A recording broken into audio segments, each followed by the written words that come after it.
boa noite. Meu nome é Esther, sou professora de Biologia e atuo como professora de suporte à disciplina Imunologia do CEDEF. Na segunda parte da aula de hoje, nós vamos falar sobre processo inflamatório. Nosso corpo possui várias substâncias que auxiliam no processo inflamatório. Muitas das vezes, nós conhecemos esse processo como alergia ou quimiotaxia. Eu vou explicar a diferença para vocês. Imunoglobulinas são substâncias químicas que indicam que alguma coisa não está certa no nosso corpo. Quem já teve Covid ou dengue já fez teste de antígeno. Esse antígeno, ele, na verdade, é um teste para identificar se o seu corpo tem algum aumento da imunoglobulina, que a gente carinhosamente chama de IgM, IgG, IgM, IG, várias coisas. A gente vai falar sobre isso ao longo da aula. Eu vou explicar detalhadamente o que significa cada uma dessas siglas e por que ela é produzida. IgG é secretada em células B diferenciadas plasmócitas. É a classe mais encontrada no sangue, é a única que atravessa a placenta. Quando uma mãe está grávida, obviamente, porque nem toda mãe está grávida, mas nesse caso de mãe está grávida, ela passa o IgG para o bebê por meio da placenta. Então, isso permite que o bebê se torne mais eficiente no combate a qualquer infecção que tenha recebido da mãe. Tá? Então, se o IgG estiver elevado, é sinal de que aquela pessoa está sofrendo um processo inflamatório naquele momento. Tá? Já o IgM é um pouco diferente.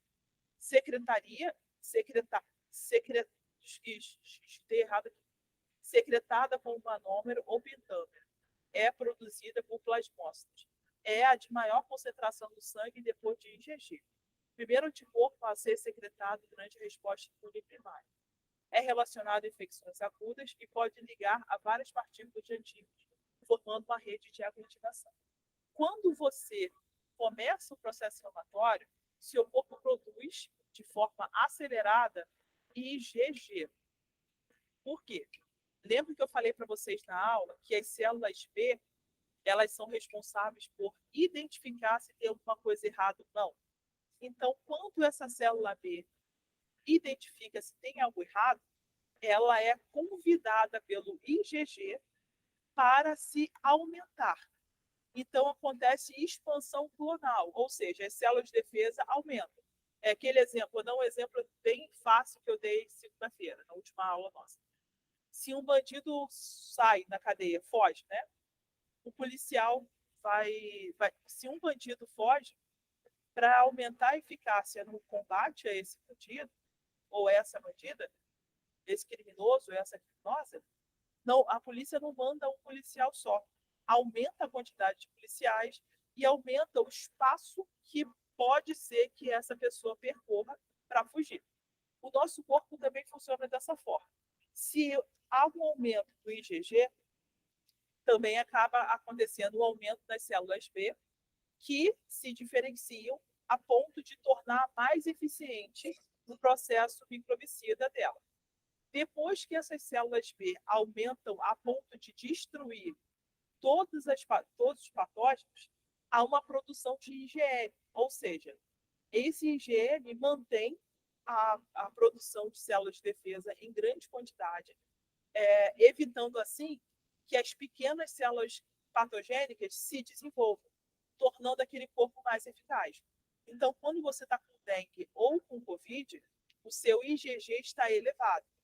Quando você já passou pelo processo inflamatório ou a parte mais complicada, não é que você está totalmente curado, não.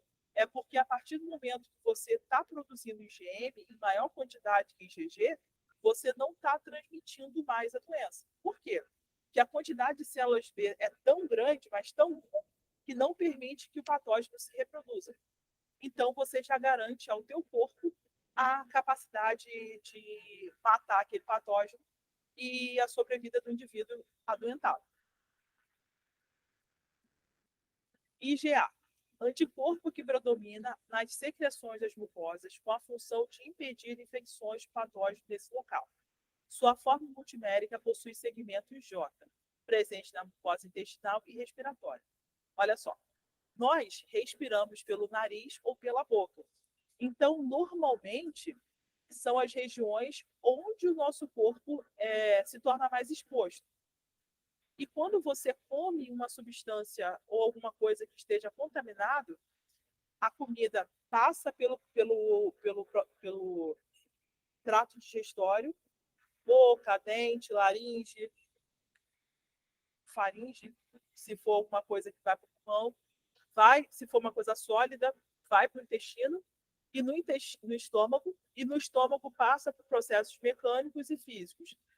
Não necessariamente, dentro do estômago, existem células em quantidade suficiente para matar. No estômago, o processo de destruição de patógeno é químico. Porém, esse processo químico nem sempre é eficiente, tá? Então, o nosso corpo faz um outro processo para destruir o patógeno que acontece no nosso intestino. No intestino, aumenta a quantidade de IgA, também ajudando no processo de destruição daquele patógeno potencialmente nocivo ao corpo. Já o IgE é produzido por plasmócitos, localizados principalmente abaixo da pele e de mucosas.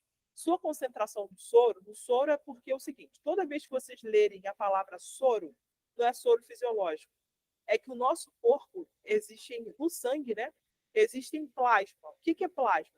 O nosso sangue tem, eu falei na aula passada, vários tipos de células, principalmente plaquetas, linfócitos B, linfócitos T, que são os leucócitos ou as células brancas. Na verdade, não só linfócitos. As células brancas são aquele grupo de célula que eu falei para vocês aqui. Ó. Vou mostrar de novo aqui. Ó. Linfócitos, leucócitos, são todas essas células aqui. Ó. Neutrófilo, eosinófilo, basófilo, monócito, célula dendrítica, linfócito T, célula natural killer e linfócito B. Essas células atuam na defesa do corpo contra agentes patogênicos. Nós temos também as plaquetas, que são partículas, que é como se fossem células vermelhas trituradas, elas auxiliam na permeabilidade do sangue. O que é permeabilidade do sangue? O sangue ele não pode ser totalmente líquido. Por que não? Porque se ele for totalmente líquido, as substâncias não conseguem ser transmitidas de forma eficiente. E também tem um outro agravante. Se o sangue for totalmente líquido, quando você se corta, você perde uma quantidade maior de sangue. Então, foi necessário que a evolução achou necessária aumentar a viscosidade do sangue por meio de hormônios, partículas celulares e principalmente plaquetas. Tá? Essas plaquetas deixam o sangue mais grossinho. Porém, alguns problemas, a gente não vai chegar, não vou falar isso agora, mas de forma mais profunda, mas eu vou citar brevemente, algumas doenças podem aumentar a concentração da plaqueta no sangue. Isso também torna o sangue grosso. O sangue grosso atrapalha a migração das células de defesa e torna a pessoa potencialmente sofrendo alguma infecção, mais eficientemente, né? Ela não tem tanta eficiência no combate à infecção. Depois tem as células vermelhas ou eritrócitos. Essas células vermelhas transportam para todo o corpo os nutrientes necessários, principalmente oxigênio e vários outros nutrientes. Por que eu estou falando isso? A IgE, produzida por plasmócitos localizados principalmente abaixo da pele e de mucosas. Sua concentração no soro, que é aquela substância que eu falei para você que não é líquida, é plasmática, ela pode variar. Quanto maior, no soro é muito baixa e está relacionada à inflamação e à resposta imune contra eumínus. Toda vez que o nosso corpo entra em contato com alguma verminose ou algum eumínus, aumenta a produção de IgE. Por quê? Os produtos químicos liberados na corrente sanguínea, que tornam mais eficiente o combate de seres um pouquinho maiores, No caso, o IgE, ele faz isso. Euminto é bem maior que a bactéria. Tem muitas verminoses que são incistados e tem verminoses que são maiores. Então, se a pessoa tiver algum tipo de verminose ou algum euminto no seu corpo, por meio de corte, por meio de ingestão de água contaminada, carne contaminada, etc., aumenta a produção de IgE. Então, se essa pessoa faz um exame de sangue para testar a quantidade de imunoglobulinas, o médico ou o analista vai identificar aumento de IgE no corpo. Então, se ele identificar aumento de IgE, já vai diagnosticar que aquela pessoa está infestada por algum tipo de euminto. Então, a pessoa já sabe o tipo de medicamento que vai aplicar naquele paciente para tornar mais eficiente o combate. Por quê? Alguns eumintos se localizam no intestino.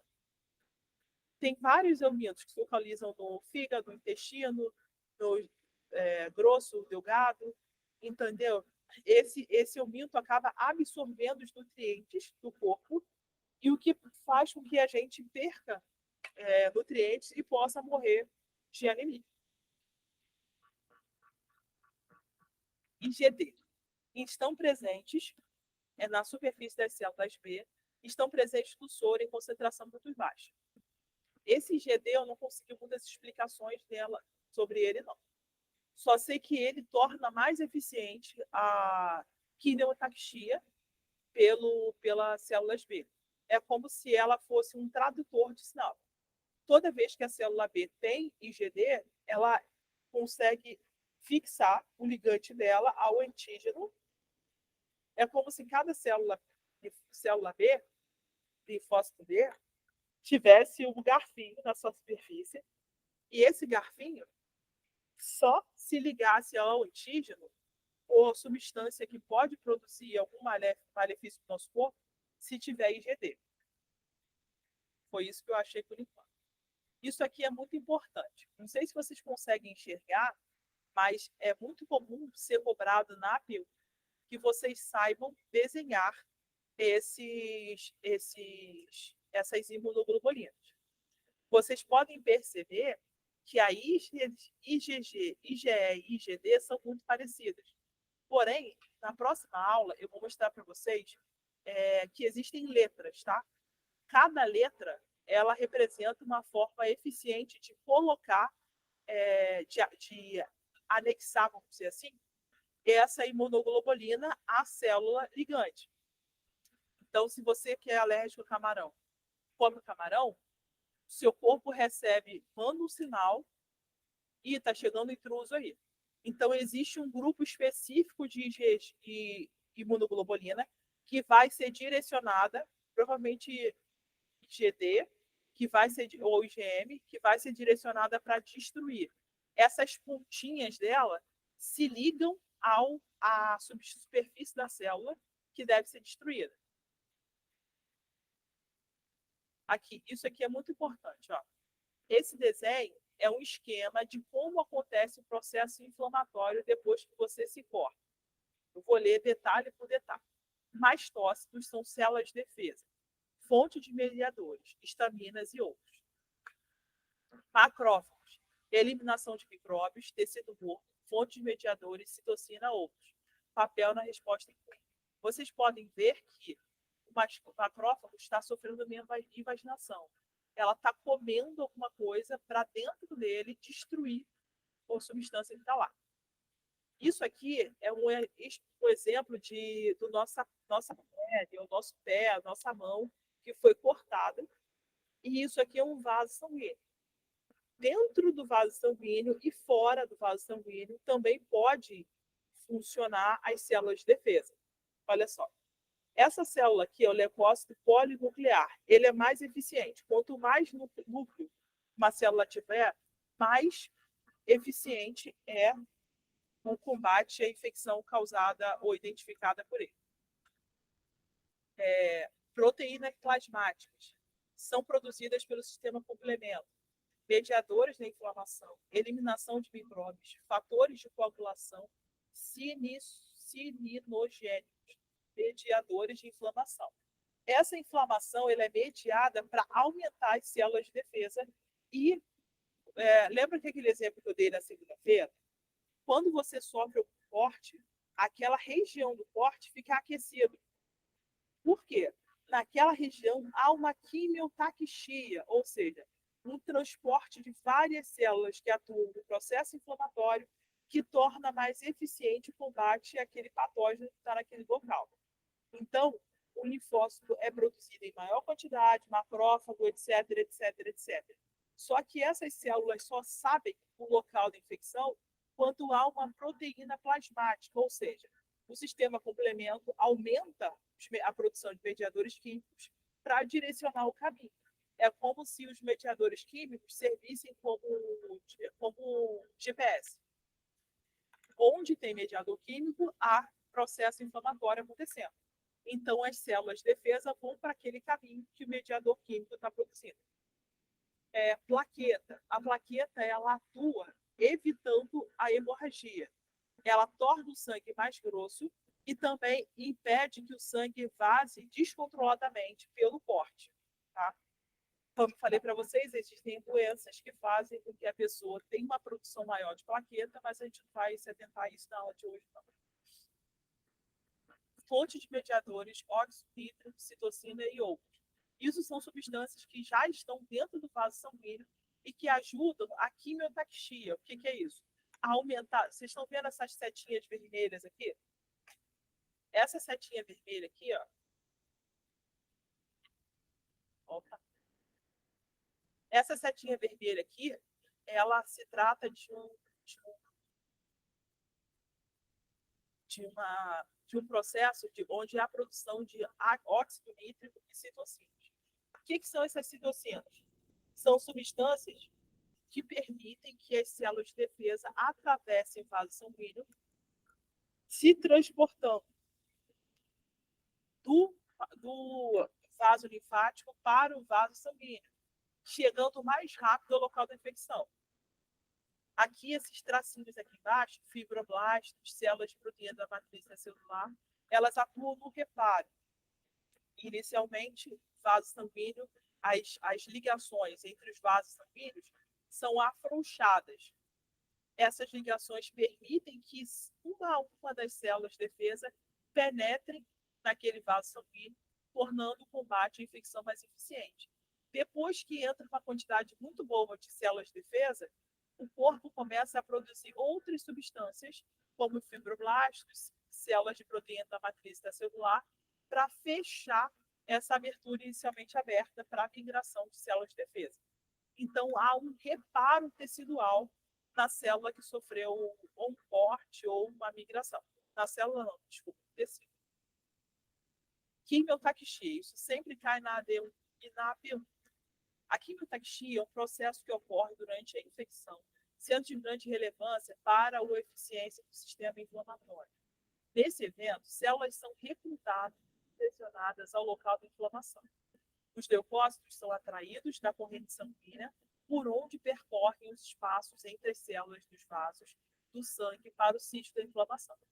Já o neutrófilo recebe o sinal de ativação mais rapidamente, por ser mais abundante. Atende mais rápido ao sinal de transporte, também denominado quimiotaxia. Responde mais rápido aos sinais quimiotáticos. É como se fosse um Minion. Não sei se vocês já assistiram o filme Meu Malvado Favorito. É muito interessante. Tem alguns filmes de animação que servem muito para nós exemplificarmos coisas do dia a dia. Os Minions são obedientes. Quanto maior a quantidade de Minions, mais eficiente é a ordem que o malvado favorito dá.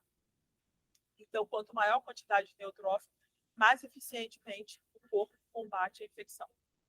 Os monócitos são transformados em macrófagos do tecido, tornando-se cada vez mais eficazes no exercício de controle da inflamação e podem formar a população dominante em algumas reações.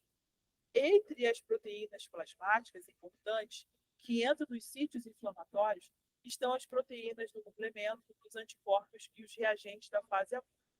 Na aula que vem, depois do carnaval, que eu não vou dar aula segunda-feira, provavelmente eu não darei aula ao vivo na quarta-feira, mas eu vou mandar um vídeo explicando, vou dar uma aula só sobre sistema complemento. Vou botar várias figuras, vários desenhos, várias referências da apostila para vocês, para tentar ajudar o máximo para vocês. Na aula de hoje ficou muito longo, eu não consegui botar um exercício, mas eu vou mandar para vocês no grupo uma série de questões já resolvidas que podem ajudar na fixação desse conteúdo. Agradeço a atenção de vocês e desejo para todos nós uma bom carnaval na semana que vem. Lembrando que na segunda-feira não darei aula, por ser carnaval, e na quarta-feira também não, por causa da minha religião, que eu vou para a missa à noite. Muito obrigada, gente.